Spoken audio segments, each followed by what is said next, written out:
General idea of the Revolution in the 19th Century. Pierre-Joseph Proudhon, 1851. Is there sufficient reason for revolution in the 19th century? Chaos of economic forces. Tendency of society toward poverty. I call certain principles of action economic forces, such as the division of labor, competition, collective force, exchange, credit, property, etc., which are to labor and to wealth what the distinction of classes, the representative system, monarchical heredity, administrative centralization, the judicial hierarchy, etc., are to the state. If these forces are held in equilibrium, subject to the laws which are proper to them, and which do not depend in any way upon the arbitrary will of man, labor can be organized, and comfort for all guaranteed. If, on the other hand, they are left without discretion and without counterpoise, labor is in a condition of chaos. The useful effects of the economic forces are mingled with an equal quantity of injurious effects. The deficit balances the profit. Society, in so far as it is the theater, the agent or the subject of production, circulation, and competition, is in a condition of increasing suffering. Up to now, it does not appear that order in a society can be conceived except under one of these two forms, the political and the industrial, between which, moreover, there is fundamental contradiction. The chaos of industrial forces, the struggle which they maintain with the government system, which is the only obstacle to their organization, and which they cannot reconcile themselves with, nor merge themselves in, is the real profound cause of the unrest which disturbs French society. Everybody has heard of the division of labor. It consists of the distribution of the handwork of a given industry in such a manner that each person performs always the same operation or a small number of operations, so that the product, instead of being the integral product of one workman, is the joint product of a large number. According to Adam Smith, who first demonstrated this law scientifically, and all other economists, the division of labor is the most powerful lever of modern industry. To it principally must be attributed the superiority of civilized peoples to savage peoples. Without division of labor, the use of machines would not have gone beyond the most ancient and common utensils. The miracles of machinery and of steam would never have been revealed to us. Progress would have been closed to society. The French Revolution itself, lacking an outlet, would have been but a sterile revolt. It could have accomplished nothing. But on the other hand, by division of labor, the product of labor mounts to tenfold, 100-fold. Political economy rises to the height of a philosophy. The intellectual level of nations is continually raised. The first thing that should attract the attention of the legislator is the separation of industrial functions, the division of labor. In a society founded upon hatred of the feudal and warlike order, and destined in consequence to organize itself for work and peace, it was not done thus. This economic force was left to all the overturns caused by chance and by interest. The division of labor, becoming always more minute and remaining without counterpoise, the workman has been given over to a more and more degrading subjection to machinery. That is the effect of the division of labor when it is applied as practiced in our days, not only to make industry incomparably more productive, but at the same time to deprive the worker, in mind and body, of all the wealth which it creates for the capitalist and the speculator.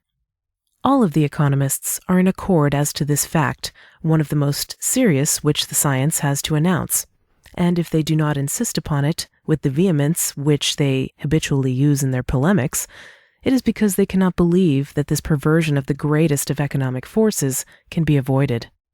So the greater the division of labor and the power of machines, the less the intelligence and skill of hand of the worker. But the more the value of the worker falls and the demand for labor diminishes, the lower are wages and the greater is poverty. And it is not a few hundreds of men but millions who are the victims of this economic perturbation. Philanthropic conservatives, admirers of ancient customs, charge the industrial system with this anomaly. They want to go back to the feudal farming period. I say that it is not industry that is at fault, but economic chaos. I maintain that the principle has been distorted, that there is disorganization of forces, and that to this we must attribute the fatal tendency with which society is carried away. Another example. Competition, next to the division of labor, is one of the most powerful factors of industry, and at the same time one of the most valuable guarantees. Partly for the sake of it, the first revolution was brought about. The workmen's unions, established at Paris some years ago, have recently given it a new sanction by establishing among themselves piecework and abandoning, after their experience of it, the absurd idea of the equality of wages. Competition is moreover the law of the market, the spice of the trade, the salt of labor. To suppress competition is to suppress liberty itself. It is to begin the restoration of the old order from below, in replacing labor by the rule of favoritism and abuse, of which 89 rid us. Yet competition, lacking legal forms and superior regulating intelligence, has been perceived in turn like the division of labor. In it, as in the latter, there is perversion of principle, chaos, and a tendency toward evil. This will appear beyond doubt if we remember that of the 36 million souls who compose the French nation, at least 10 millions are wage workers to whom competition is forbidden, for whom there is nothing but to struggle amongst themselves for their meager stipend. Thus that competition, which as thought in 89 should be a general right, is today a matter of exceptional privilege. Only they whose capital permits them to become heads of business concerns may exercise their competitive rights. The result is that competition, instead of democratizing industry, aiding the workmen, guaranteeing the honesty of trade, has ended in building up a mercantile and land aristocracy 1,000 times more rapacious than the old aristocracy of the nobility. Through competition, all the profits of production go to capital. The consumer, without suspecting the frauds of commerce, is fleeced by the speculator, and the condition of the workers is made more and more precarious. Competition ought to make us more and more equal and free, and instead it subordinates us one to the other, and makes the worker more and more a slave. This is a perversion of the principle, a forgetfulness of the law. These are not mere accidents, they are a whole system of misfortunes. Let us cite one more example. Of all economic forces, the most vital in a society reconstructed for industry by revolution is credit. The proprietary, industrial, trading business world knows this well. All its efforts since 89 have tended at the bottom toward only these two things, peace and credit. In a nation devoted to labor, credit is what blood is to an animal, the means of nutrition, life itself. It cannot be interrupted without danger to the social body. If there is a single institution which should have appealed before all others to our legislators after the abolition of feudal privileges and the leveling of classes, assuredly it is credit. Yet not one of our pompous declarations of right, not one of our constitutions so long and drawn out, not one of these has mentioned it at all. Credit, like the division of labor, the use of machinery, and competition, has been left to itself. Even the financial power, far greater than that of the executive, legislative, and judicial, has never had the honor of mention in our various charters. After the Revolution as before it, credit got along as best it could, or rather, as it pleased the largest holders of coin. What has been the result of this incredible negligence? In the first place, forestalling and usury being practiced upon coin by preference, coin being at the same time the tool of industrial transactions and the rarest of merchandise, and consequently the safest and most profitable, dealing in money was rapidly concentrated in the hands of a few monopolists whose fortress is the bank. Thereupon the country and the state were made the vassals of a coalition of capitalists. Thanks to the tax imposed by this bankocracy upon all industrial and agricultural industry, property has already been mortgaged for $2 billion and the state for more than $1 billion. Property, fleeced by the bank, has been obliged to follow the same course in its relations with industry, to become a usurer in turn toward labor. Thus, farm rent and house rent have reached a prohibitive rate, which drives the cultivator from the field and the workman from his home. So much so that today they whose labor has created everything cannot buy their own products, nor obtain furniture, nor own a habitation, nor ever say, "This house, this garden, this vine, this field are mine."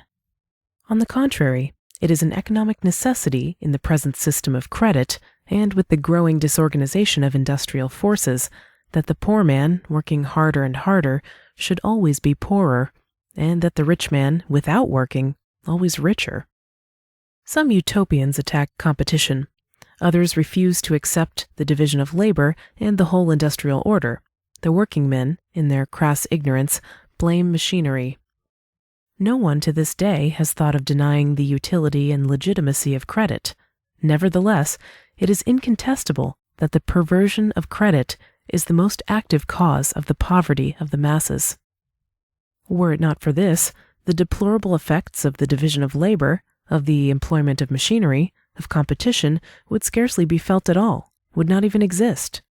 Is it not evident that the tendency of society is towards poverty, not through the depravity of men, but through the disorder of its own elementary principles? Anomaly of government, tendency toward tyranny and corruption. What is the principle which rules existing society? Each by himself, each for himself, God and luck for all. Privilege, resulting from luck, from a commercial turn, from any of the gambling methods which the chaotic condition of industry furnishes, is then a providential thing which everybody must respect. On the other hand, what is the function of government? To protect and defend each one in his person, his industry, his property. But if by the necessity of things, property, riches, comfort, all go on one side, poverty on the other, it is clear that government is made for the defense of the rich against the poor. For the perfecting of this state of affairs, it is necessary that what exists should be defined and consecrated by law. That is precisely what power wants. What does the system demand? That the capitalistic feudalism shall be maintained in the enjoyment of its rights, that the preponderance of capital over labor shall be increased, that the parasite class shall be reinforced if possible by providing for it everywhere hangers-on, through the aid of public functions, and as recruits if necessary, and that large properties shall be gradually re-established and the proprietors ennobled. Finally, that everything shall be attached to the supreme patronage of the state, charities, recompenses, pensions, awards, concessions, exploitations, authorizations, positions, titles, privileges, ministerial offices, stock companies, municipal administrations, etc., etc. Through these three ministries, that of agriculture and commerce, that of public works, and that of the interior, through the taxes of consumption and through the custom house, the government keeps its hand on all that comes and goes, all that is produced and consumed, on all the business of individuals, towns, and provinces. It maintains the tendency of society toward the impoverishment of the masses, the subordinating of the laborers, and the always growing preponderance of parasite offices. Through the police, it watches the enemies of the system. Through the courts, it condemns and represses them. Through the army, it crushes them. Through public institutions, it distributes in such proportions as suit it knowledge and ignorance. Through the church, it puts to sleep any protest in the hearts of men. Through the finances, it defrays the cost of this vast conspiracy at the expense of the workers. Liberty, equality, progress, with all their oratorical consequences, are written in the text of the constitutions and the laws. There is no vestige of them in the institutions. The abuses have changed the face which they bore before '89 to assume a different form of organization. They have diminished neither in number nor gravity. On account of our being engrossed with politics, we have lost sight of social economy. All minds being beswitched with politics, society turns in a circle of mistakes, driving capital to a still more crushing agglomeration, the state to an extension of its prerogatives that is more and more tyrannical, the laboring class to an irreparable decline, physically, morally, and intellectually. In place of this governmental, feudal, and military rule, imitated from that of the former kings, the new edifice of industrial institutions must be built. In place of this materialist centralization which absorbs all the political power, we must create the intellectual and liberal centralization of economic forces. Social liquidation. To deduce the organizing principle of the revolution, the idea, at once economic and legal, of reciprocity and of contract, taking account of the difficulties and opposition which this deduction must encounter, whether on the part of revolutionary sects, parties, or societies, or from the reactionaries and defenders of the status quo, to expound the totality of these reforms and new institutions wherein labor finds its guarantee, property its limit, commerce its balance, and government its farewell, that is to tell, from the intellectual point of view, the story of the revolution. Two producers have the right to promise each other and to guarantee reciprocally for the sale or exchange of their respective products, agreeing upon the articles and the prices. The same promise of reciprocal sale or exchange, under the same legal conditions, may exist among an unlimited number of producers. It will be the same contract, repeated an unlimited number of times.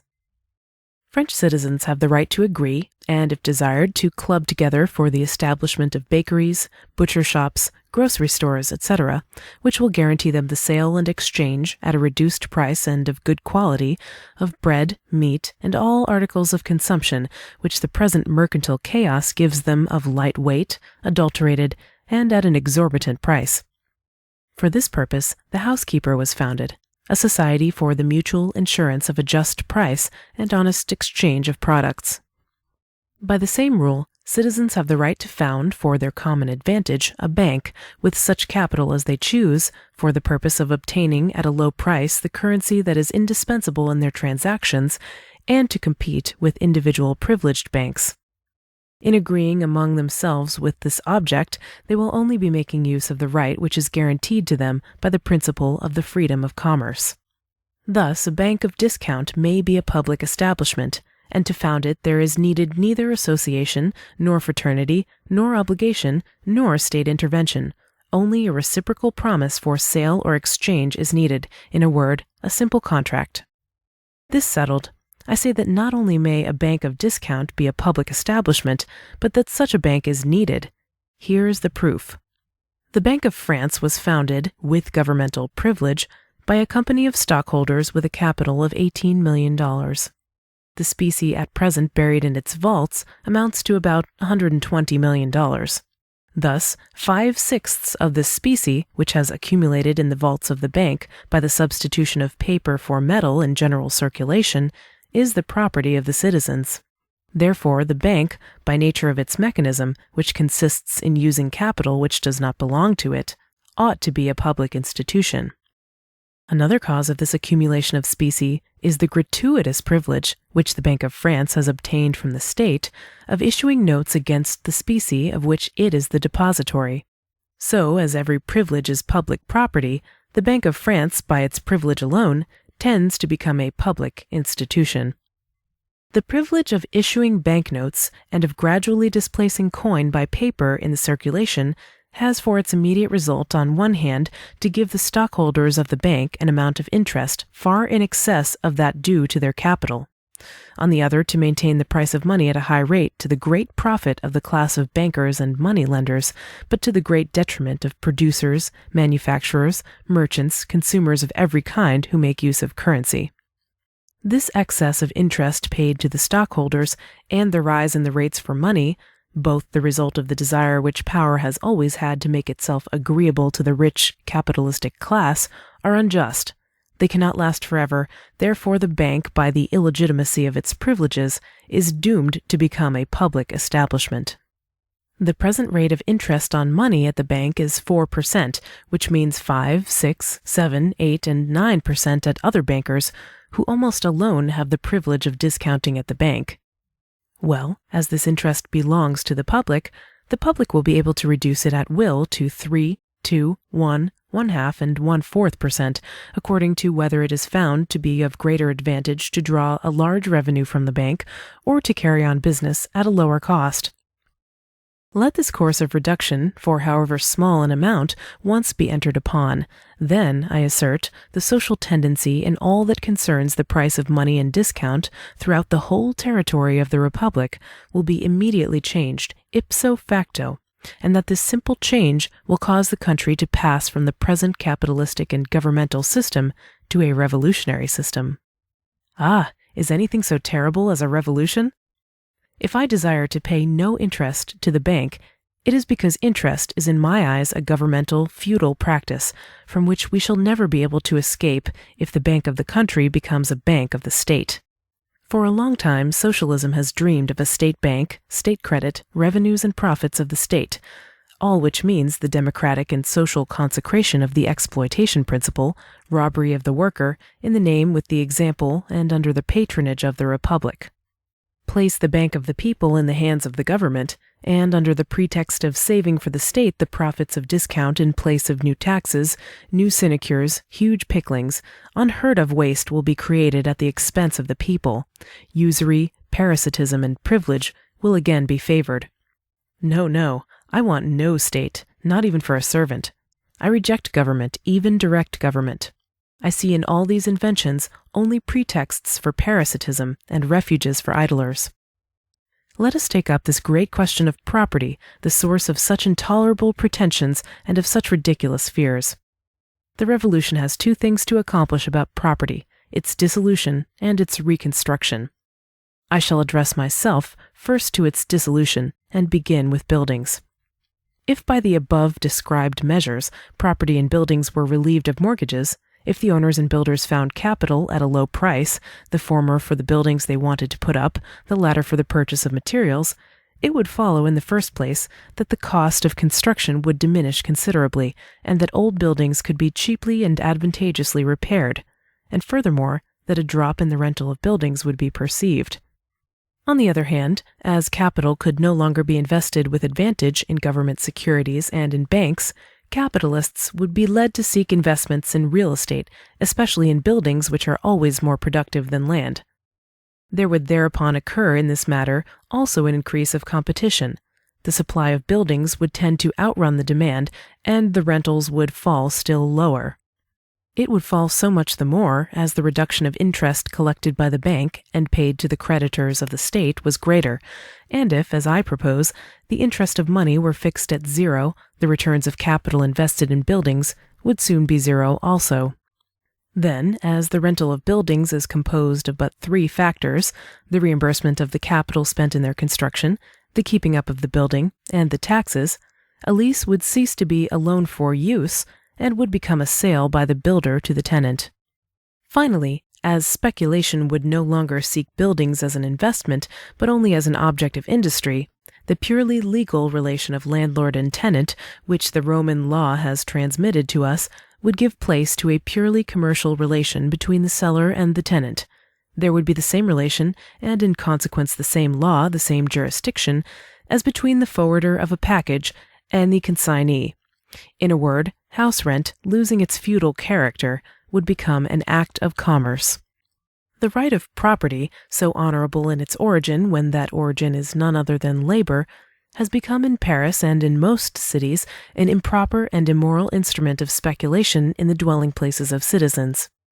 Speculation in bread and food of prime necessity is punished as a misdemeanor, sometimes as a crime. Is it more permissible to speculate in the habitations of the people? Through the land the plundering of man began, and in the land it has rooted its foundations. The land is the fortress of the modern capitalist, as it was the citadel of feudalism and of the ancient patriciate. Finally, it is the land which gives authority to the governmental principle, and ever-renewed strength whenever the popular Hercules overthrows the giant. Today the stronghold, attacked upon all the secret points of its bastions, is about to fall before us, as fell at the sound of Joshua's trumpets the walls of Jericho. The machine which is able to overthrow the ramparts has been found. It is not my invention, it has been invented by property itself. Suppose that the proprietors, no longer waiting for the government to act but taking their affairs into their own hands, follow the example of the workmen's associations and get together to found a bank by subscription or mutual guarantee. Nothing is easier than to apply to the repurchase of land the mechanism of this system of credit, which is usually regarded only as a protection against excessive interest and an instrument for the conversion of mortgages. With the land bank, the farmer is released. It is the proprietor who is caught. Thus, what we call farm rent, left to us by Roman tyranny and federal usurpation, hangs only by a thread, the organization of a bank demanded even by property itself. It has been demonstrated that the land tends to return to the hands that cultivate it, and that farm rent, like house rent, like the interest of mortgages, is but an improper speculation which shows the disorder and anomaly of the present economic system.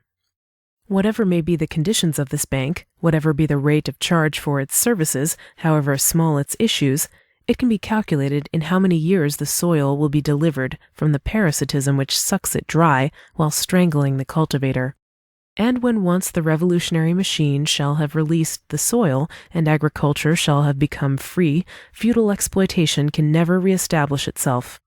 Property may then be sold, bought, circulated, divided, or united, anything. The ball and chain of the old serfdom will never be dragged again. Property will have lost its fundamental vices. It will be transfigured. It will no longer be the same thing.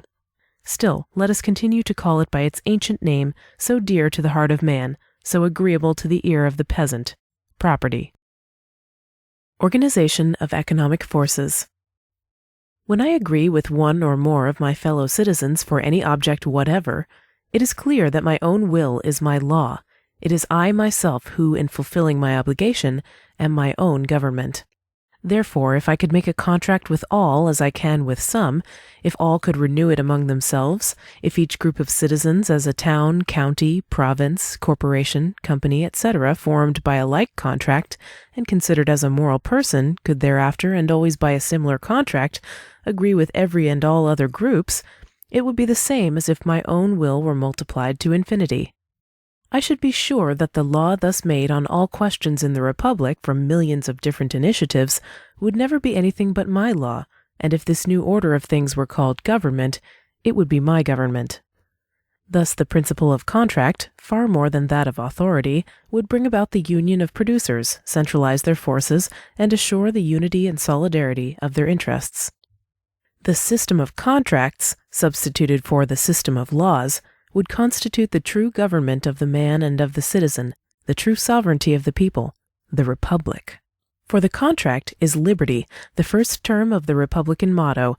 We have demonstrated this superabundantly in our studies on the principle of authority and on social liquidation. I am not free when I depend upon another for my work, my wages, or the measure of my rights and duties, whether that other be called the majority or society.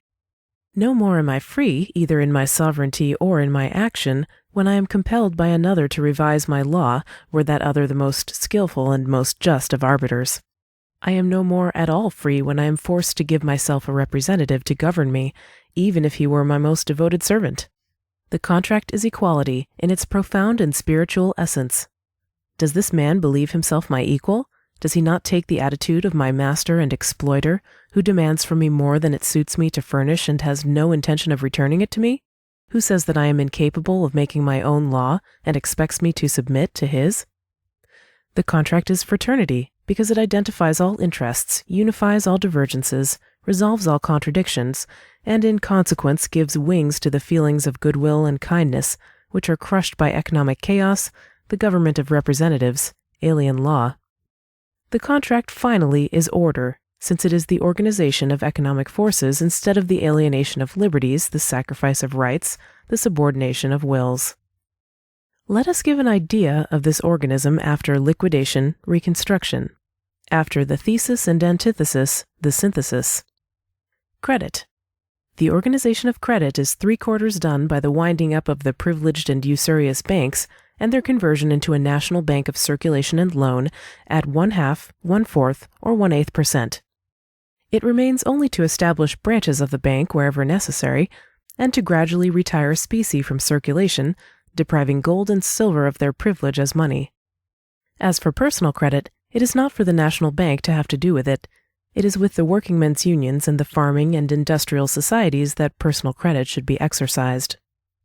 I have shown above how property, repurchased by the house rent or ground rent, would come back to the tenant farmer and house tenant. It remains for me to show, especially in relation to property in land, the organizing power of the principle which we have invoked to bring about this conversation. I have been obliged to conclude that the hypothesis of state ownership and general farm tenancy did not contain the solution that I sought, and that, after having settled for the land, it would be necessary to seriously consider reassigning it in full sovereignty to the worker, because without that, neither his pride as a citizen nor his rights as a producer could be satisfied. Make of this idea, apparently quite negative, and which at first seemed a mere fancy for the need of the cause, make of it a positive, general, fixed rule, and property becomes constituted. It will receive its organization, its rules, its police, its sanction. It will have fulfilled the idea beneath it, its charter for all and accepted by all in a single clause, whence all the rest is deducible by the light of common sense. With this simple contract, protected, consolidated, and guaranteed by the Commercial and Agricultural Association, you may, without the slightest apprehension, permit the proprietor to sell, transmit, alienate, circulate his property at will. Property in land, under this new system, property deprived of rent, delivered from its chains and cured of its leprosy, is in the hands of the proprietor like a 5-franc piece or a banknote in the hands of the bearer. It is worth so much, neither more nor less. It can neither gain nor lose in value by changing hands. It is no longer subject to depreciation. Above all, it has lost that fatal power of accumulation which it had, not in itself, but through the ancient prejudice in favor of caste and nobility which attached to it. Thus, from the point of view of equality of conditions, of the guarantee of labor and of public security, property in land cannot cause the slightest perturbation to social economy. It has lost its vicious character. There remain to be seen the good qualities which it must have acquired. It is to this that I call the attention of my readers, notably of the communist, whom I beg to weigh well the differences between association, that is to say, government, and contract. Division of labor, collective forces, machines, working men's associations. Agricultural labor, resting on this basis, appears in its natural dignity.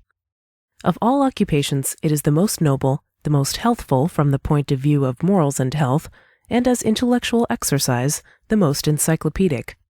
From all these considerations, agricultural labor is the one which least requires the societary form. We may say even more strongly, which most energetically rejects it. Never have peasants been seen to form a society for the cultivation of their fields. Never will they be seen to do so. The only relations of unity and solidarity which can exist among farm workers, the only centralization of which rural industry is susceptible, is that which we have pointed out, which results from compensation for economic rent, mutual insurance, and most of all from abolishing rent, which makes accumulation of land, parceling out of the soil, serfdom of the peasant, dissipation of inheritances, forever impossible. It is otherwise with certain industries which require the combined employment of a large number of workers, a vast array of machines and hands, and, to make use of a technical expression, a greater division of labor, and in consequence a high concentration of power. In such cases, workman is necessarily subordinate to workman, man dependent on man. The producer is no longer, as in the fields, a sovereign and free father of a family. It is a collectivity. Railroads, mines, and factories are examples. In such cases, it is one of two things. Either the workman, necessarily a piece worker, will be simply the employee of the proprietor capitalist promoter, or he will participate in the chances of loss or gain of the establishment. He will have a voice in the council. In a word, he will become an associate. In the first case, the workman is subordinated, exploited. His permanent condition is one of obedience and poverty. In the second case, he resumes his dignity as a man and citizen. He may aspire to comfort. He forms a part of the producing organization of which he was before but the slave. As in the town, he forms a part of the sovereign power of which he was before but the subject. Thus we need not hesitate, for we have no choice. In cases in which production requires great division of labor and a considerable collective force, it is necessary to form an association among the workers in this industry, because without that, they would remain related as subordinates and superiors, and there would ensue two industrial castes of masters and wage workers, which is repugnant to a free and democratic society. Such, therefore, is the rule that we must lay down if we wish to conduct the revolution intelligently. Every industry, operation, or enterprise which by its nature requires the employment of a large number of workmen of different specialties is destined to become a society or a company of workers. But where the product can be obtained by the action of an individual or a family, without the cooperation of special abilities, there is no opportunity for association. association not being called for by the nature of the work, cannot be profitable nor of long continuance. I do not consider as falling within the logical class of division of labor nor of collective force the innumerable small shops which are found in all trades, and which seem to me the effect of the preference of the individuals who conduct them, rather than the organic result of a combination of forces. Anybody who is capable of cutting out and sewing up a pair of shoes can get a license, open a shop, and hang out a sign, so-and-so, manufacturing shoe merchant, although there may be only himself behind his counter. If a companion who prefers journeyman's wages to running the risk of starting in business joins with the first, one will call himself the employer, the other the hired man. In fact, they are completely equal and completely free. But when the enterprise requires the combined aid of several industries, professions, special trades, when from this combination springs a new product that could not be made by any individual, a combination in which man fits in with man as wheel with wheel, the whole group of workers forms a machine, like the fitting of the parts of a clock or a locomotive. Then, indeed, the conditions are no longer the same. Who could arrogate the right to exploit such a body of slaves? Who would be daring enough to take one man for a hammer, another for a spade, this one for a hook, that one for a lever? The industry to be carried on, the work to be accomplished, are the common and undivided property of all those who take part therein.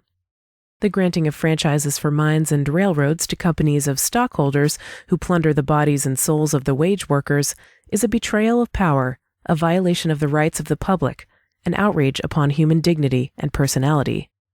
The cultivator had been bent under feudal servitude through rent and mortgages. He is freed by the land bank, and above all, by the right of the user to the property. The land, vast in extent and in depth, becomes the basis of equality. In the same way, the wage worker of the great industries had been crushed into a condition worse than that of the slave by the loss of the advantage of collective force. But by the recognition of his right to the profit from this force of which he is the producer, he resumes his dignity, he regains comfort. The great industries, terrible engines of aristocracy and pauperism, become in their turn one of the principal organs of liberty and public prosperity. By participation in losses and gains, by the graded scale of pay and the successive promotion to all grades and positions, the collective force, which is a product of the community, ceases to be a source of profit to a small number of managers and speculators. It becomes the property of all the workers. At the same time, by a broad education, by the obligation of apprenticeship, and by the cooperation of all who take part in the collective work, the division of labor can no longer be a cause of degradation for the workman. It is, on the contrary, the means of his education and the pledge of his security. Constitution of value, organization of low prices. If commerce or exchange carried on after a fashion is already by its inherent merit a producer of wealth, if for this reason it has been practiced always and by all nations of the globe, if in consequence we must consider it as an economic force, it is not the less true, and it springs from the very notion of exchange, that commerce ought to be so much the more profitable if sales and purchases are made at the lowest and most just price. That is to say, if the products that are exchanged can be furnished in greater abundance and in more exact proportion. Certain economists have nevertheless aspired to erect into a law this mercantile disorder and commercial disturbance. They see in it a principle as sacred as that of the family or of labor. The school of Say, sold out to English and native capitalism, has for 10 years past seemed to exist only to protect and applaud the execrable work of the monopolists of money and necessaries, deepening more and more the obscurity of a science naturally difficult and full of complications. Everybody knows that from the earliest period, exchange has been separated into two elementary operations, sale and purchase. Money is the universal commodity, the tally which serves to connect the two operations and to complete the exchange.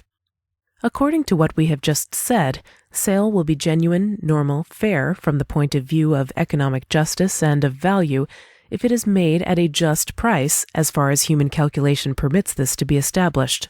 But unfortunately for humanity, things are not done so in commerce. The price of things is not proportionate to their value. It is larger or smaller according to an influence which justice condemns, but the existing economic chaos excuses: usury. Usury is the arbitrary factor in commerce, inasmuch as under the present system, the producer has no guarantee that he can exchange his product, nor the merchant any certainty of reselling. Each one endeavors to pass off his merchandise at the highest possible price, in order to obtain by the excess of profit the security of which labor and exchange fail sufficiently to assure him. The profit thus obtained in excess of the cost, including the wages of the seller, is called increase. Increase, theft, is therefore compensation for insecurity. Everybody being given to increase, there is reciprocal falsehood in all relations and universal deceit by common consent as to the value of things. This is what the revolution proposes. Since there is a universal tacit agreement among all producers and traders to take from each other increase for their products or services, to work in the dark in their dealings, to play a sharp game, in a word, to take each other by surprise by all the tricks of the trade, why should there not as well be a universal and tacit agreement to renounce increase, that is to say, to sell and pay at the only just price, which is the average cost?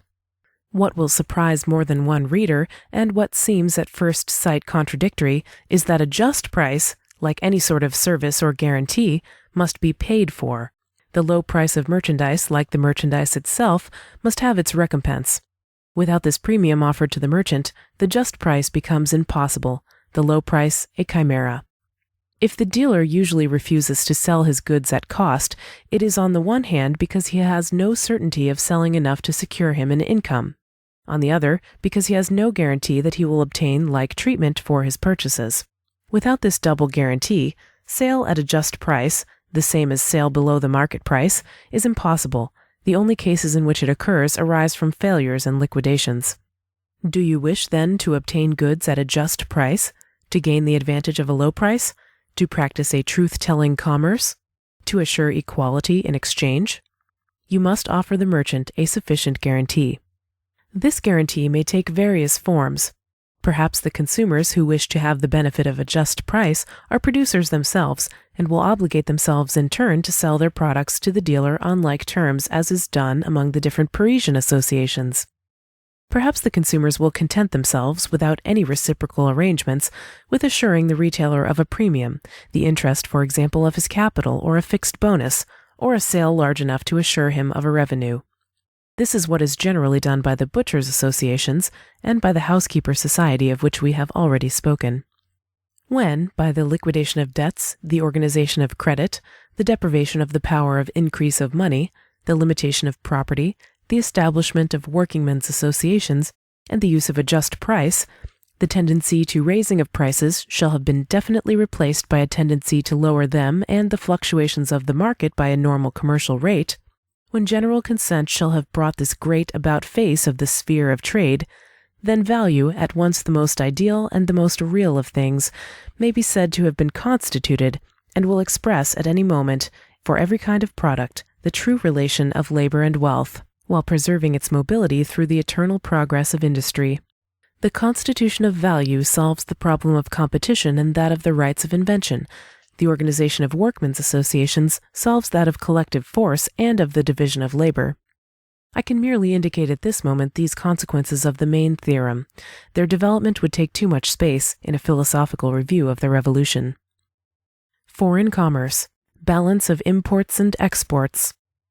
By the suppression of custom houses, the Revolution, according to theory and regardless of all military and diplomatic influences, will spread from France abroad, extend over Europe, and afterwards over the world. To suppress our custom houses is in truth to organize foreign trade as we have organized domestic trade. In the matter of the tariff, as in everything else, the status quo, indicated by rising prices, is reaction. Progress, indicated by falling prices, is the revolution. As for me, I who oppose the free traders because they favor interest while they demand the abolition of tariffs, I should favor lowering the tariff from the moment that interest fell, and if interest were done away with, or even lowered to 1/4 or 1/2%, I should be in favor of free trade. Free trade would then become equal exchange. The diversity of interests among nations would gradually result in unity of interest, and the day would dawn when war would cease among nations, as would lawsuits among individuals, from lack of litigable material and absence of cause for conflict. Absorption of government by the economic organism. Given: the man, the family, society. An individual sexual and social being endowed with reason, love, and conscience, capable of learning by experience, of perfecting himself by reflection, and of earning his living by work.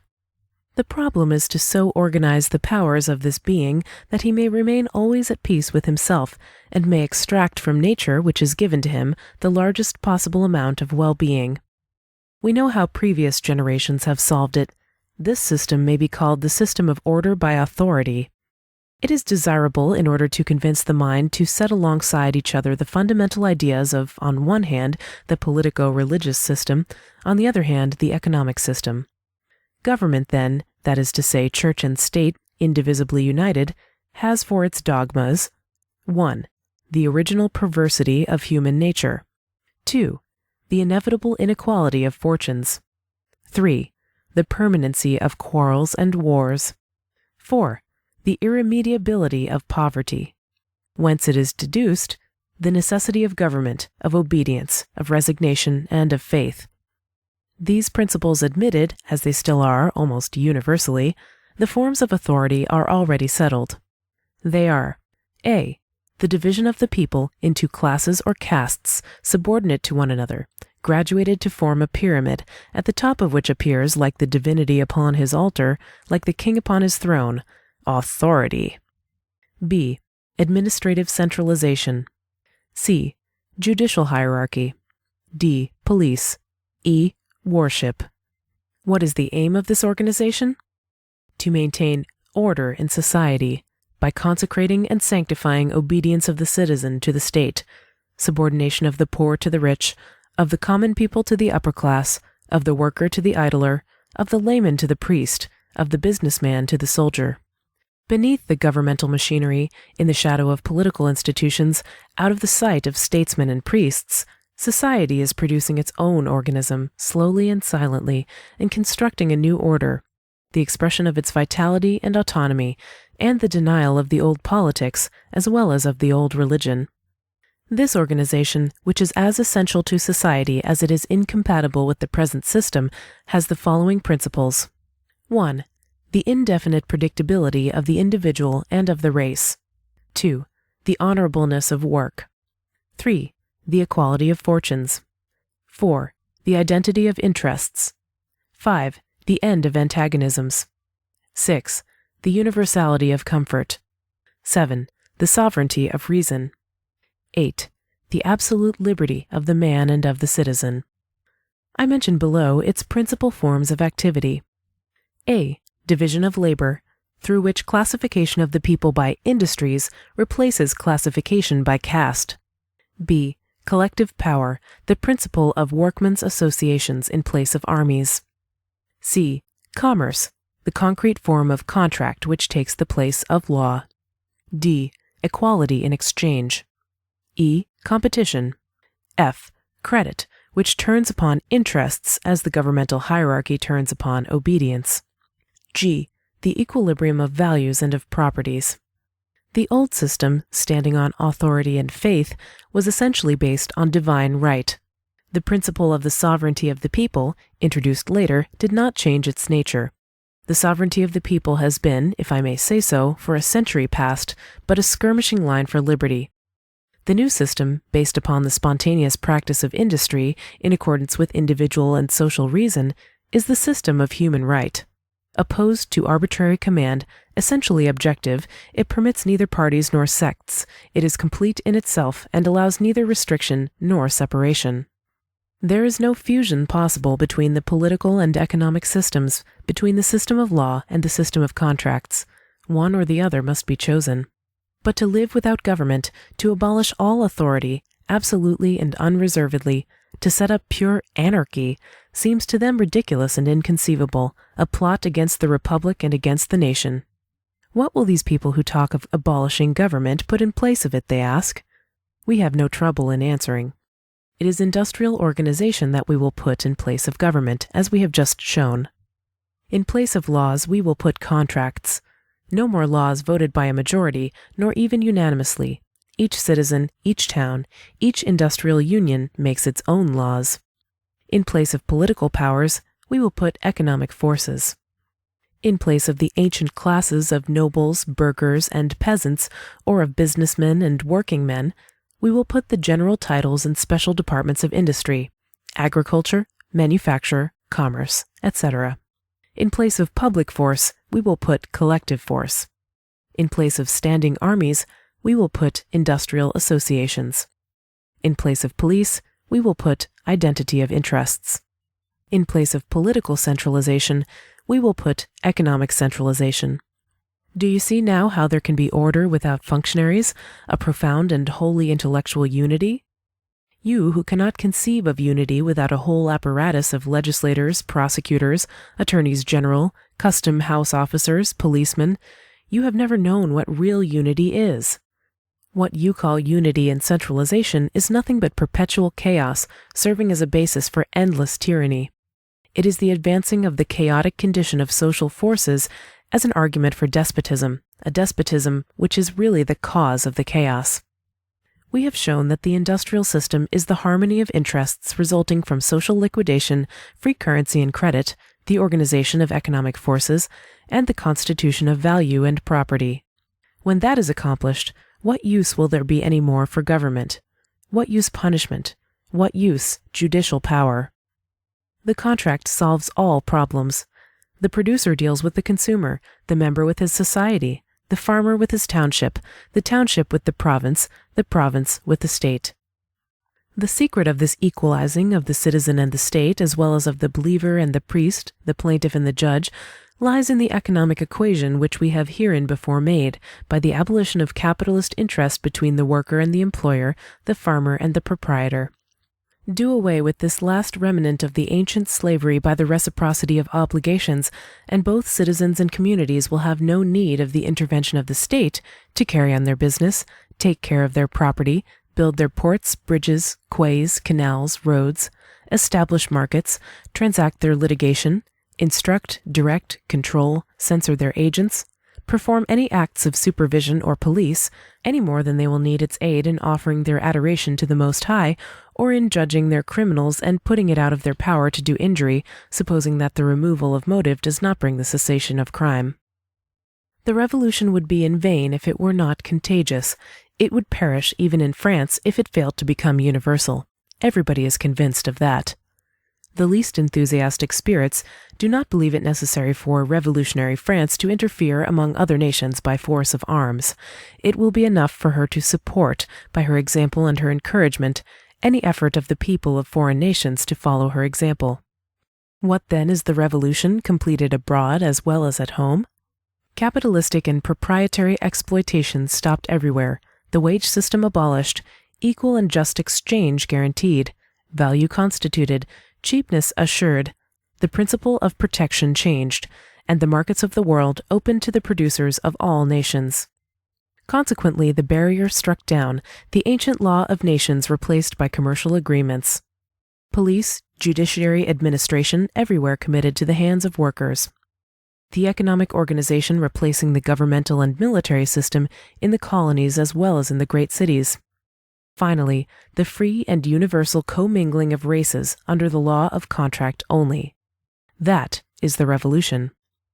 Understood once for all, the most characteristic, the most decisive result of the revolution is, after having organized labor and property, to do away with political centralization, in a word, with the state.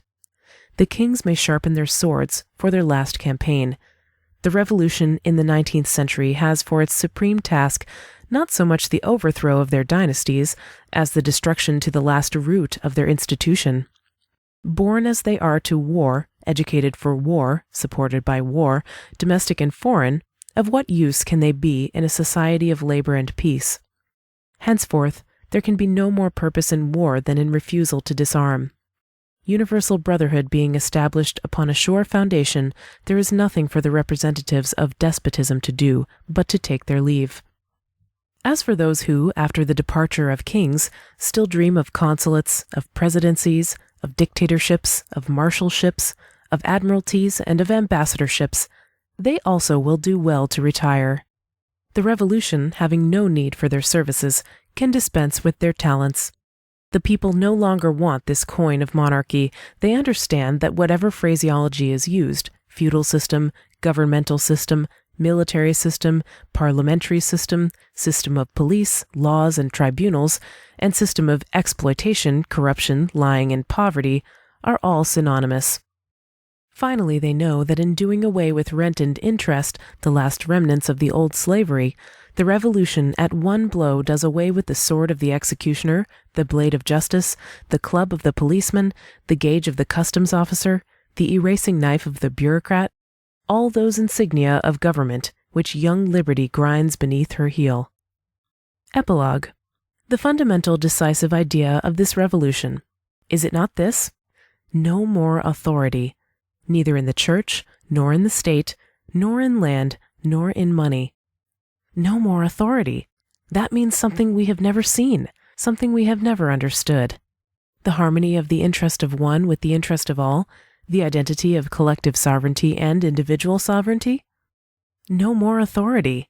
That means debts paid, servitude abolished, mortgages lifted, rents reimbursed, the expense of worship, justice, and the state suppressed, free credit, equal exchange, free association, regulated value, education, work, property, domicile, low price guaranteed, no more antagonism, no more war, no more centralization, no more governments, no more priests. Is not that society emerged from its shell and walking upright? No more authority. That is to say further, free contract in place of arbitrary law, voluntary transactions in place of the control of the state, equitable and reciprocal justice in place of sovereign and distributive justice, rational instead of revealed morals, equilibrium of forces instead of equilibrium of powers, economic unity in place of political centralization. Once more I ask, is not this what I may venture to call a complete reversal, a turnover, a revolution?